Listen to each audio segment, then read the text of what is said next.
જય શ્રી કૃષ્ણ। આ વિડીયોમાં હનુમાન બાહુકાનો પાઠ કરીશું। હનુમાન બાહુકા એટલે શ્રી હનુમાનજીની સ્તુતિ, જેની રચના ગોસ્વામી તુલસીદાસજીએ કરી હતી। હનુમાન બાહુકાનો પાઠ કરવાથી તન મનના તમામ રોગ નાશ પામે છે, મનવાંછિત ફળની પ્રાપ્તિ થાય છે। હનુમાન બાહુકાનો પાઠ કરવાથી ભક્તની આસપાસ એક રક્ષણાત્મક કવચ બને છે, જેના કારણે કોઈ નકારાત્મક ઊર્જા તેને સ્પર્શી શકતી નથી। હનુમાન બાહુકાના 44 ચરણોનો પાઠ કરનાર વ્યક્તિના શારીરિક અને માનસિક દરેક પ્રકારના કષ્ટ દૂર થાય છે। એક વખત સંત તુલસીદાસજીને હાથમાં વાની પીડા ઉપડી અને શરીર પર ફુલ્લા થઈ આવ્યા, જેના લીધે તુલસીદાસજીને અત્યંત કષ્ટદાયક પીડા થતી હતી। દવા, દારૂ, મંત્રતંત્ર, હકીમ, વૈદ વગેરે અનેક ઉપાયો કર્યા, પરંતુ તેમાં કોઈ ફરક પડ્યો નહીં। આખરે તુલસીદાસે હનુમાનજીની સ્તુતિ કરી, એમની પીડા શાંત થઈ અને રોગ સારો થઈ ગયો। આ હનુમાનજીની સ્તુતિ એ જ હનુમાન બાહુકા। જ્યારે જીવનમાં દુઃખ, કષ્ટ, રોગ આવે ત્યારે સાચા મનથી ભક્તિભાવપૂર્વક આ પાઠ કરવાથી વ્યક્તિના તમામ કષ્ટો, રોગ, દુઃખ નાશ પામે છે। તેને તન, મન અને ધનથી સુખ શાંતિ પ્રાપ્તિ થાય છે। વ્યક્તિને સમસ્ત પીડામાંથી મુક્તિ અપાવે છે। સાથે જ જો જીવનમાં કોઈ કાર્ય રોકાઈ ગયું હોય, અટકી ગયું હોય, તો આ પાઠ નિત્ય કરવાથી તે અધૂરું કાર્ય પૂર્ણ થાય, તે કાર્યમાં સફળતા મળે છે। જે વ્યક્તિને ગઠિયો, વા, માથાનો દુખાવો, ગળાના રોગ, સાંધાના દુખાવા જેવા રોગ હોય તો તેમણે શુભ મુહૂર્ત જોઈ એક પાત્રમાં જળ ભરી હનુમાન સન્મુખ રાખવું, તેલનો અથવા ઘીનો દીવો કરવો, ત્યારબાદ હનુમાન બાહુકાનો પાઠ કરવો। પાઠ પૂર્ણ કરી હનુમાનજીને નમસ્કાર કરી આ જળ પી જવું, અથવા ઘરમાં જો કોઈ બીમાર વ્યક્તિ હોય તો તેમને પીવડાવવું। શરીરની સમસ્ત પીડામાંથી મુક્તિ મળી જશે। આ રીતે સળંગ 21 કે 26 દિવસ અથવા પોતાની ક્ષમતા મુજબ નિત્ય અથવા સંકલ્પ લીધો હોય એટલા શનિવાર હનુમાન બાહુકાનો પાઠ કરવાથી હનુમાનજી સમસ્ત પીડાઓમાંથી મુક્તિ અપાવશે, તન, મન અને ધનથી સુખ, શાંતિ, સમૃદ્ધિ આપશે। તો મિત્રો, આ હતું હનુમાન બાહુકા પાઠ કરવાનું મહાત્મ્ય। હવે સાંભળશું હનુમાન બાહુકાની સ્તુતિ। બોલો બજરંગબલીની જય।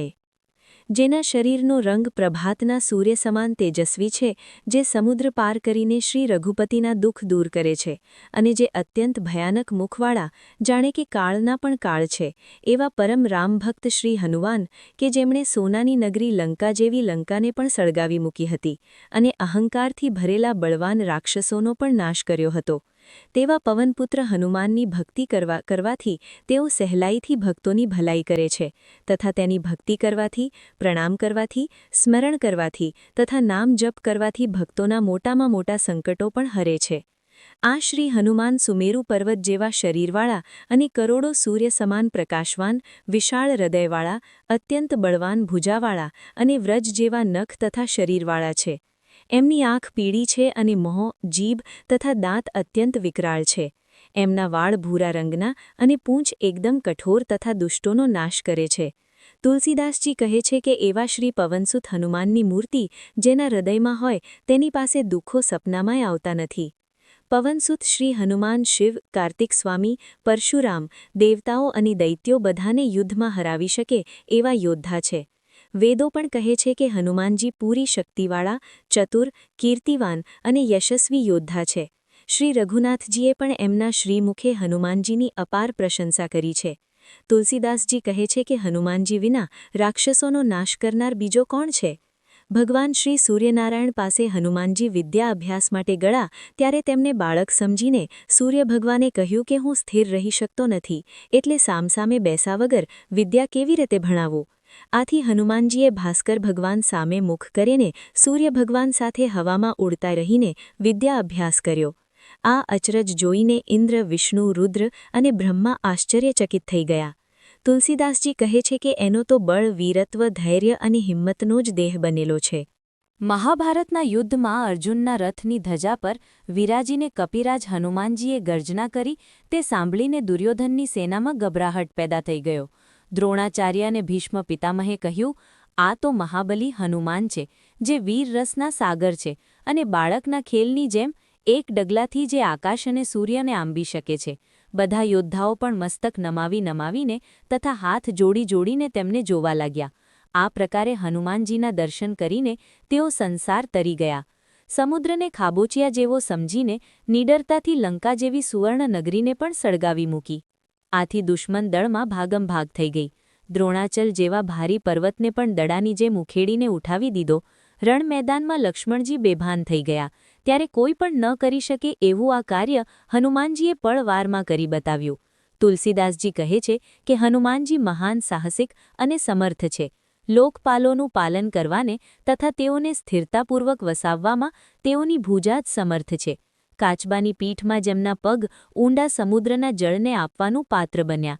રાક્ષસોનો નાશ કરતી વખતે એ સમુદ્ર જ ભાગી છુપાવાનો ગઢ બન્યો અને એ સ્થાન પાછળથી મોટા મોટા મત્સ્યોને રહેવાનું સ્થાન બન્યું.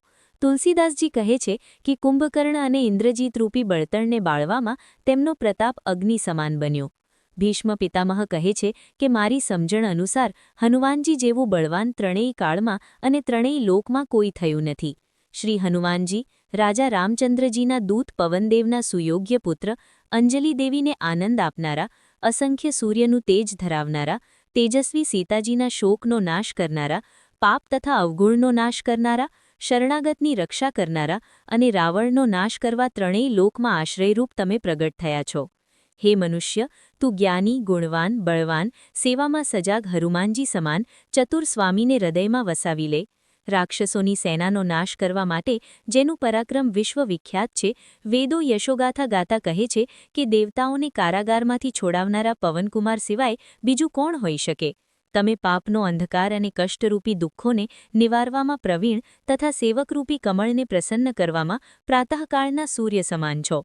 તુલસીજીના હૃદયમાં એકમાત્ર હનુમાનજીનો જ વિશ્વાસ છે. સ્વપ્નમાં એ આલોક કે પરલોકની ચિંતા નથી. જેઓ શોકરહિત છે, રઘુવીરના લાડકા છે, શિવ સ્વરૂપ છે, એવા કેસરીનંદન હનુમાનજીનું નામ કળિયુગમાં કલ્પવૃક્ષ સમાન છે. આપ અતિ પરાક્રમી, મહાકરાલ, મહાબહાદુર અને રઘુનાથજી દ્વારા ચૂંટાયેલા મહાબળવાન યોદ્ધા છો. વ્રજ સમાન કઠોર દેહવાળા, જેના બળથી રણ મેદાનમાં કોલાહલ મચી જાય છે, તે સુંદર કરુણા અને ધૈર્યના સ્થાન છો અને મનથી ધર્મનું આચરણ કરનારા છો. આપ દુષ્ટોને માટે કાળ સમાન ભયાનક, સજ્જનોના પાલનહાર અને સ્મરણ માત્ર કરવાથી તુલસીજીના દુઃખો દૂર કરનાર છો. સીતાજીને સુખ આપનારા, રઘુવીરના પુત્ર સમાન અને સેવકોને સહાય કરનારા પવનકુમાર મહાસાહસિક છો.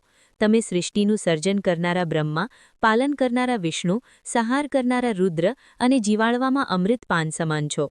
ધારણ કરવામાં ધરતી, અંધકારનો નાશ કરવામાં સૂર્ય, સૂકવવામાં અગ્નિ, પોષણ કરવામાં ચંદ્રમા અને સૂર્ય, દૂતારાઓને દુઃખ દેનાર અને સજા કરનારા, સેવકોને સંતુષ્ટ કરનારા અને મંગલનો મેલ દૂર કરનારા, મોદક સમાન સુખ આપનારા છો. ત્રણેય લોકમાં દુઃખીઓના દુઃખ દૂર કરનારા તુલસીજીના સ્વામી શ્રી હનુમાનજી દ્રઢ પ્રતિજ્ઞાવાળા છે.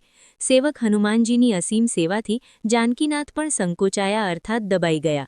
તેમના પક્ષે શિવજી રહે છે અને સ્વર્ગના સ્વામી પણ તેમને નમે છે, તો બિચારા રાજાઓને શિવ સાથ જાગતા, સૂતા, બેસતા, ઉઠતા કે કાર્ય કરતા આનંદમગ્ન હનુમાનજીના સેવકનું અનિષ્ટ કોણ કરી શકવા સમર્થ છે?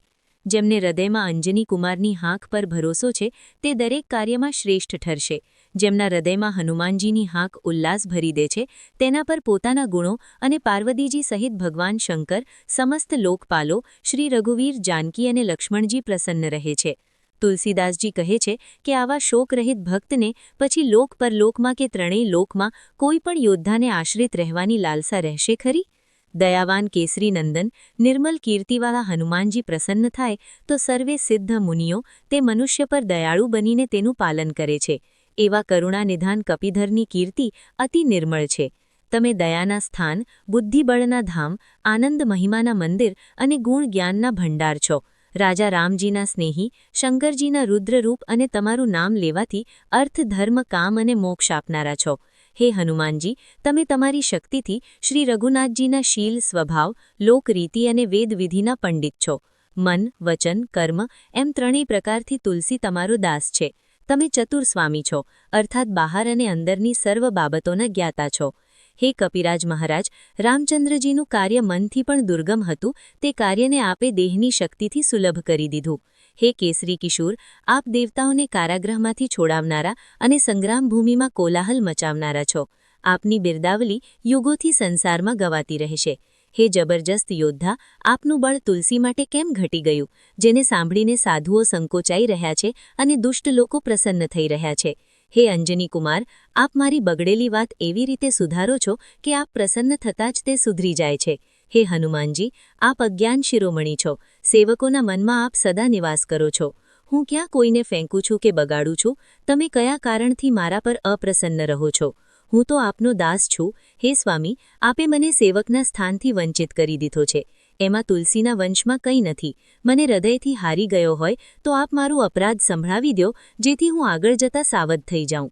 હે વાનરરાજ, તમારા વસાવેલાને તે શંકર ભગવાન પણ નથી ઉજાડી શકતા, અને જે ઘરને આપ નષ્ટ કરી નાખો છો તેને કોણ વસાવી શકવા સમર્થ છે? હે દીનદયાલ, આપ જેના પર પ્રસન્ન થાઓ છો તે શત્રુઓના હૃદયમાં પીડા બનીને વિરાજે છે. તુલસીદાસજી કહે છે, તમારું નામ લેવાથી સર્વ સંકટ અને દુર્ભાવના કરોડિયાના જાળાની જેમ ફાટી જાય છે. અજબ વાત છે. શું આપ મારા માટે વૃદ્ધ બની ગયા છો, અથવા ગરીબોનું પાલન કરતાં કરતાં વધારે પડતા થાકી ગયા છો? આપે સમુદ્ર ઓળંગીને મોટા મોટા દુષ્ટ રાક્ષસોનો વિનાશ કરીને લંકા જેવા દુર્ગમ ગઢને સળગાવી દીધો. હે સંગ્રામરૂપી વનના સિંહ, રાક્ષસો શત્રુ સજાવેલા હાથીના બચ્ચા જેવા છે. આપે તેઓને સિંહની જેમ નષ્ટ કરી નાખ્યા. આપના જેવા સમર્થ અને સારા સ્વામીની સેવા કરવા છતાં તુલસી દોષ અને દુઃખની આગ સહન કરી રહ્યો છે. હે વાનરરૂપી બાજ, દુષ્ટજનરૂપી પક્ષીઓ ખૂબ જ વધી રહ્યા છે. તેઓને તમે તમારી લપેટમાં કેમ નથી લેતા? હે અક્ષયકુમારનો વધ કરનારા હનુમાનજી, આપે અશોક વાટિકાનો વિધ્વંસ કર્યો અને રાવણ જેવા પ્રતાપી યોદ્ધાના તેજસ્વી મુખ તરફ જોવાની એ પરવાહ નહીં કરી. તમે મેઘનાદ, અકંપન અને કુંભકર્ણ જેવા હાથીઓના મદનો નાશ કરવામાં કિશોરાવસ્થાના સિંહ સમાન છો. વિપક્ષરૂપી તણખલાઓના ઢગલા માટે ભગવાન રામનો પ્રતાપ અગ્નિતુલ્ય છે અને પવનકુમાર તમને માટે પવનરૂપ છે. એ પવનનંદન જ તુલસીદાસને સર્વદા પાપ, શ્યામ અને સંતાપથી બચાવનારા છે. હે મહાબલી હનુમાનજી, આપ આપની પ્રતિજ્ઞા ભૂલતા નથી, જેને સમસ્ત સંસાર જાણે છે. આપ મનથી વિચારો, આપનો કૃપાપાત્ર માનવી બાધા રહિત અને સદા પ્રસન્ન ન રહેવો જોઈએ? હે સ્વામી, કપિરાજ, તુલસી કદી સેવાને યોગ્ય હતો? ક્યાં ચૂક થઈ ગઈ છે? આપની સાહેબીને સાંભળો અને અપરાધી સમજતા હો તો મારી સહસ્ત્ર પ્રકારની દુર્દશા દૂર કરો, પરંતુ જે લાડુથી મરતો હોય તેનો વિષ ન આપો. હે મહાબલી, પવનજીના લાડકા, રઘુનાથજીના પ્યારા, મારી બાહુની પીડાઓને શીઘ્ર દૂર કરો. હે દીનબંધુ, તમારા પર વારી જાઉં. બાળકને જોઈને આપે બાળ સુલભ સ્વભાવથી જ મને અપનાવ્યો અને માયારહિત અનોખી દયા કરી. વિચારો કે તુલસી તમારો દાસ છે. તેને આપનો જ ભરોસો, આપનું જ બળ અને આપની જ આશા છે. અત્યંત ભયાનક કલિકાળે કોને બેચેન નથી કર્યા? એ બળવાનના પગ મારા મસ્તક પર જોઈને આપ હટાવી દો. હે કેસરી કિશોર, બેજોડ વીર, આપ રણમાં હાહાકાર મચાવનારા છો. રાહુની માતા સિંહકાની જેમ બાહુની પીડાને પછાડીને મારી નાખો. હે કેસરી કુમાર, આપ ઉજળી ગયેલા સુગ્રીવ વિભીષણને વસાવવાવાળા અને વસેલા રાવણને ઉજાડવાવાળા છો. તમારા એ બળનું સ્મરણ કરો. હે રામદૂત, રામચંદ્રજીના સેવકો માટે આપ કલ્પવૃક્ષ સમાન છો અને મારા જેવા દીન દુર્બલોનો તમારો જ સહારો છે. હે મહાવીર, તુલસીના માથા પર આપ જેવા સમર્થ સ્વામી વિદ્યમાન હોય છતાંય તે મરી રહ્યો છે. વારી જાઉં છું. મારી ભુજા વિશાળ તળાવ જેવી છે અને આ પીડા તેમાં રહેલા જળચરો જેવી છે. 100 મગરીઓ સમાન આ પીડાને પકડીને તેનું મુખ ફાડી નાખો. મારામાં રામચંદ્રજી તરફ સ્નેહી, રામચંદ્રજીની ભક્તિ, રામ લક્ષ્મણ અને જાનકીની કૃપાથી સાહસ, મુશ્કેલીઓ સામે લડવાની હિંમત છે. અતઃ મારા શોક સંકટોને દૂર કરો. આનંદરૂપી વાનર રોગરૂપી અપાર સમુદ્રને જોઈને મનમાં હિંમત હારી ગયા છે. જીવરૂપી જામવતને આપ પર પૂરો ભરોસો છે. હી કૃપાલુ, તુલસીના સુંદર પ્રેમરૂપી પર્વત પરથી કૂદો. શ્રેષ્ઠ સ્થાનરૂપી સુમેરી પર્વત પર બેઠેલા જીવરૂપી જામવંતજી પ્રતીક્ષા કરી રહ્યા છે. હે મહાબલી યોદ્ધા, મારી બાહુની પીડારૂપી લંકિનીને લાત મારીને કેમ નથી મારતા? લોક પરલોક અને ત્રણેય લોકમાં ચારે નેત્રોથી હું જોઉં છું કે આપ સમાન યોગ્ય કોઈ દેખાતું નથી. હે નાથ, કર્મ, કાળ, લોકપાલ તથા સંપૂર્ણ સ્થાવર જંગમ જીવ સમૂહ તમારા જ હાથમાં છે. તમારા મહિમાને વિચારો. હે દેવ, તુલસી તમારો નિકટનો સેવક છે. તેના હૃદયમાં તમારો નિવાસ છે અને એ ભારે દુઃખ અનુભવી રહ્યો છે. વાત વ્યાધિથી પીડિત બાહુની પીડા કવચની લાત સમાન છે. એનાથી ઉત્પન્ન થયેલી જળને શોધીને વાંદરી ખેલથી ઉખેડી નાખો. કર્મરૂપી ભયાનક કંસ રાજાના ભરોસે બકાસુરની બહેન પૂતના રાક્ષસી શું કોઈથી ડરવાની છે? બાળકોને મારવાથી ભયાનક લાગતી જેની લીલા કહી ન શકાય તેવી છે, તે પોતાના બાહુબળથી નાના બાળકોને છેતરશે. આપ જ વિચારીને જુઓ, એ સુંદર રૂપ લઈને આવી છે. જો તે આપ જેવા ગુણવાનના પાનારે પડશે તો તેના સર્વ પાપ ટળી જશે. હે મહાબલી કપિરાજ, તુલસીના બાહુની પીડા પૂતના રાક્ષસી સમાન છે અને આપ બાળકૃષ્ણ છો, એ આપના વારથી જ મરશે. આ કઠિન પીડા તાંત્રિકના પ્રતાપરૂપ છે કે સમય, ક્રોધ અથવા ત્રિદોષના મારા ભયંકર પાપોનું પરિણામ છે? દુઃખ કે છેતરપિંડીની છાયા છે? મારણા આદિ પ્રયોગ કે મંત્રતંત્રરૂપી વૃક્ષનું ફળ છે? અરે, મનની મેલી પાપ આપી પૂતના ભાગી જા, નહીં તો હું ડંકાની ચોટ પર કહું છું કે તું કપિરાજનો સ્વભાવ જાણીને પાગલ બની જઈશ. જો બાહુની પીડા રહે તો હું મહાવીર, બળવાન હનુમાનજીના સોગંદ આપું છું, અર્થાત હવે એ રહી શકે તેમ નથી.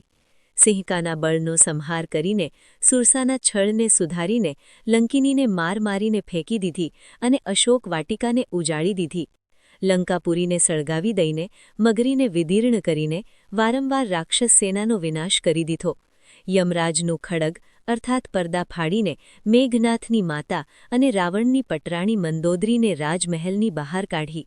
હે મહાબલી કપિરાજ, તુલસી બહુ વિચારમાં પડી ગયા છે કે કયા સંકોચમાં પડીને આપે કેવળ મારી બાહુની પીડાના ભયને નિવાર્યો નથી. હે વીર, આપના બાળપણના પરાક્રમ સાંભળી ધીર વજન પણ ભયભીત બની જાય છે. ઇન્દ્ર, સૂર્ય અને રાહુ પોતાના દેહની શોકરહિત બનીને વસે છે અને આપનું નામ લેતા કોઈનું દુઃખ રહી નથી શકતું.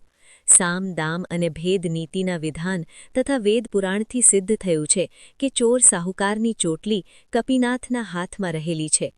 તુલસીદાસજીના હાથની પીડા આટલા દિવસથી રહી છે એ આપની આળસને આભારી છે, અથવા ક્રોધ, પરિહાસ કે શિક્ષા છે? હે ગરીબોનું પાલન કરવાવાળા કૃપાનિધાન, હું ટુકડા અન્ન માટે દરિદ્ર વર્ષ થરથર ભટકતો હતો અને મને બોલાવીને પોતાના બાળક સમાન મારું પાલન પોષણ કર્યું છે. હે વીર અંજનીકુમાર, મુખ્યત્વે આપે જ મારી રક્ષા કરી છે. પોતાના સ્વજનને આપ ભૂલશો નહીં એનો મને ભરોસો છે. હે કપિરાજ, આજે આપ બધી રીતે સમર્થ છો. હું સાચું કહું છું કે તમારા જેવા ભલા 3 લોકમાં કોણ છે, પરંતુ મને એટલો પછતાવો થાય છે કે આ સેવક દુર્દશા સહી રહ્યો છે. છોકરાઓની રમતમાં ચકલીનું મૃત્યુ થઈ રહ્યું છે અને આપ તમાશો જોઈ રહ્યા છો. મારા જપ આપને લીધે કે શાપથી બાહુની પીડા વધી રહી છે, એ નથી કે કહેવાતી ને નથી સહેવાતી. અનેક ઔષધિ, યંત્ર, મંત્ર ટૂંચકા, દેવોની માનતા માની, પણ સર્વ વ્યર્થ ગયું. પીડા વધતી જ જાય છે. બ્રહ્મા, વિષ્ણુ, મહેશ, કર્મ, કાળ અને સંસારના સમૂહ જીવોમાં કોણ એવું છે કે જે તમારી આજ્ઞાને ન માનતા હોય? હે રામદૂત, તુલસી તમારો દાસ છે અને આપે તેને આપનો સેવક કહ્યો છે. હે વીર, આપની આ ઢીલ મને આ પીડાથી વધુ પીડિત કરી રહી છે. આપ રાજા રામચંદ્રજીના દૂત, પવનદેવના સુપુત્ર, બળવાન હાથ પગવાળા અને નિરાશ્રિતના સહાયક છો. આપના સુંદર યશની કથા વિખ્યાત છે. વેદ આપની યશોગાથા ગાય છે અને રાવણ જેવો ત્રિલોક વિજયી યોદ્ધો આપના મુક્કાથી ઘાયલ બની ગયો છે. આટલા મોટા યોગ્ય સ્વામીનો અનુગ્રહ પામવા છતાં આપનો શ્રેષ્ઠ સેવક તન, મન અને વચનથી દુઃખી થઈ રહ્યો છે. તુલસીને આ થોડીક બાહુની પીડાથી બહુ ગ્લાનિ થઈ રહી છે. મારા કયા પાપને લીધે કે ક્રોધથી આપનો પ્રત્યક્ષ પ્રભાવ લુપ્ત થઈ ગયો છે? દેવતા, પ્રેત, પિતૃ, કર્મ, કાળ અને દુષ્ટ ગ્રહનો પ્રભાવ બધા ભેગા થઈને મને પીડી રહ્યા છે. તમારા પર વારી જાઉં છું. હું તો નાનપણથી જ તમારા હાથે વિના મૂલ્ય વેચારી ગયો છું અને મેં મારા કપાળમાં રામ રામનો આધાર લખી દીધો છે. હાય રાજા રામચંદ્રજી, કોઈની એવી દશા થઈ છે કે અગસ્ત્ય મુનિનો સેવક ગાયની ખરી જેવા ખાબોચિયામાં ડૂબી ગયો હોય? બાહુની પીડારૂપ નીચ સુબાહુ, દેહથી આસક્તિરૂપ મારીચ, રક્ષા રાક્ષસ અને તાડકારૂપી મુખની પીડા રોગરૂપી રાક્ષસ સાથે મળી ગયા છે. હું રામ રામના જપરૂપી યજ્ઞ પ્રેમથી કરવા માંગુ છું, પણ કાલદૂત આ ભૂતો શું મારા કાબૂમાં રહે તેમ છે? સંસારમાં જેની મોટી નામના થઈ રહી છે તે મને બંને અક્ષર સ્મરણે કરવાથી તે મારી સહાયતા કરશે. હે તુલસી, તું તાડકાના વધ કરનારા મોટા યોદ્ધાનું સ્મરણ કર અને તેને પોતાના બાળનું નિશાન બનાવીને વડના ફળની જેમ ખોરવી દેશે. હું બાલ્યાવસ્થાથી જ સરળ મનથી રામચંદ્રજીનો બન્યો છું. મુખથી રામ નામ લેતા ટુકડો ટુકડો માંગીને ખાતો હતો. યુવાનીમાં લોકરિવાજમાં પડીને અજ્ઞાનવર્ષ રાજા રામચંદ્રજીના ચરણોની પવિત્ર પ્રીતિને અસાર સંસારમાં કૂદીને તોડી બેઠા. તે સમયે ખોટા ખોટા આચરણો કરતા છતાં અંજની કુમારે મને અપનાવ્યો અને રામચંદ્રજીના પુનીત હાથો દ્વારા સુધાર્યો. હું તુલસી ગોસાઈ બન્યો. પાછલા ખરાબ દિવસો ભૂલી ગયો, પરંતુ તેનું જ ફળ હું આજે સારી રીતે ભોગવી રહ્યો છું. ભોજન વસ્ત્ર રહિત ભયંકર વિષાદમાં ડૂબેલો મને દીન દુર્બળ જોઈને એવો કોણ હશે કે હાય હાય નહીં કરે? એવા અનાથ તુલસીને દયાસાગર સ્વામી રઘુનાથજીએ સનાથ કરીને પોતાના સ્વભાવ અનુસાર ઉત્તમ ફળ આપ્યું. એમાં નીચ મનુષ્ય પ્રતિષ્ઠા મેળવીને ફૂલાઈ ગયો અને તન મન તથા વચનથી રામજીનું ભજન છોડી દીધું. એટલે જ દેહમાં ભયંકર રોગ રૂપે રામચંદ્રજીનું નમક ફૂટી ફૂટીને બહાર નીકળતું દેખાઈ રહ્યું છે. જાનકી જીવન રામચંદ્રજીનો દાસ બનીને હું સંસારમાં જીવું છું અને મરવા માટે કાશી અને ગંગાજળ છે. એ રીતે તુલસીના બંને હાથમાં લાડુ છે, જેના જીવવા મરવાનું કોઈ દુઃખ નથી. બધા મને સાચો કે જૂઠો રામનો જ દાસ કહે છે અને મારે મનમાં પણ એ વાતનો ગર્વ છે કે હું રામચંદ્રજીને છોડીને ન શિવનો ભક્ત છું કે ન વિષ્ણુનો. શરીરની મહાપીડાથી હું વિકળ બની રહ્યો છું. એને રઘુનાથજી સિવાય કોણ દૂર કરી શકશે? હે હનુમાનજી સ્વામી, સીતાનાથજી આપના નિત્ય સહાયક છે અને હિતોપદેશ માટે શિવજી ગુરુ છે, જે મને તો તન મન અને વચનથી આપના ચરણોની શરણ છે. તમારા ભરોસે મેં દેવતાઓને દેવતા માન્યા નથી. રોગ કે પ્રેત દ્વારા ઉત્પન્ન થયેલી અથવા કોઈ દુષ્ટ તત્વના ઉપદ્રવથી થયેલી આ પીડાને દૂર કરીને તુલસીને પોતાનો સાચો સેવક જાણીને એની શાંતિ કરો. હે કપિનાથજી, રઘુનાથ, ભોલાનાથ અને ભૂતનાથ, રોગરૂપી મહાસાગરને ગાયની ખરી જેવા ખાબોચિયા જેવો કેમ નથી કરી નાખતા? હું હનુમાનજીને, સુજાન રાજા રામજીને અને કૃપાનિધાન શંકરજીને કહું છું, એ સાવધાઈ થઈને સાંભળો. આમ જોવા જઈએ તો વિધાતાએ આખી દુનિયાને હર્ષ, વિષાદ, રાગ, દ્વેષ, ગુણ અને દોષમય બનાવી છે. તેઓ કહે છે કે માયા, જીવ, કાળ, કર્મ અને સ્વભાવ રચનારા રામચંદ્રજી છે. એ વાતને મેં હૃદયપૂર્વક સત્ય માની છે. હું વિનંતી કરું છું કે મને સમજાવો કે આપથી શું નથી થઈ શકતું. છતાંય હું એ જાણીને મૌન થાઉં છું કે મેં જે વાવ્યું છે એ જ મારે કાપવાનું છે. બોલો બજરંગ બલીની જય. તો મિત્રો, આપણે સાંભળ્યો હનુમાન બાહુકા પાઠ ગુજરાતી ભાવાર્થમાં. આ 44 પદના ચમત્કારિક સ્તોત્ર હનુમાન બાહુકાનો પાઠ શારીરિક, માનસિક, આર્થિક અને કૌટુંબિક આ તમામ કષ્ટમાંથી મુક્તિ અપાવે છે. આથી નિત્ય આ પાઠ જરૂર કરવો.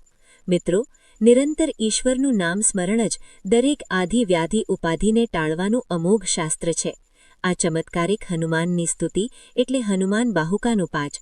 મિત્રો, આપણા ગુજ્જુ પરિવારના દરેક